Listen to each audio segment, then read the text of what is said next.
Snjóflóðið í Súðavík fyrir 30 árum var eitt mannskæðasta snjóflóð Íslands. 14 létust og þar af 8 börn.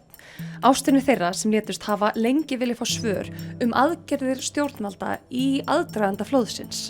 Almannavarnir gerðu fyrst greinargerð slysið árið 1996 en Súðvíkingar sögðu skýrsluna ekki hafi verið fullnægjandi. Þá sagt að það hef ekki verið hægt að koma í veg fyrir manntjón vegna þess að það ekkert að húsum sem snjóflóð féll á var á hættusvæði. Þetta er rangt. Í fyrra ákvað Alþingi svo að skipa nýja rannsóknarnefnd eftir þessa umfjöllun heimildarinnar snjóflóðið sem þið getur fundið á vefnum þeirra. Nú hefur þessi rannsóknarnefnd kynnt skýrslu sína.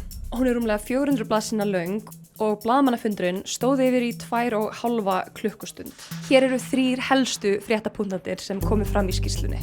Snjóflóðaeftirliti var ábótavant og gert var lítið úr hættunni. Tíðarandinn, fólk var að gera lítið úr snjóflóðahættunni. Það var dregin í efa gögn útlínur stórra snjóflóða.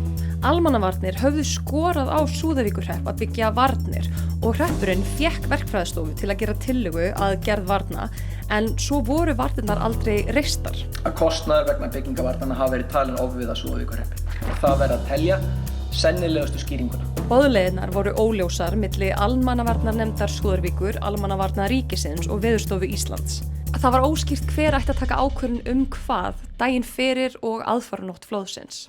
Það má kannski lýsa þessum svo að í mínum huga var þetta að það hefði verið kerfislæg raðmistök að ræða.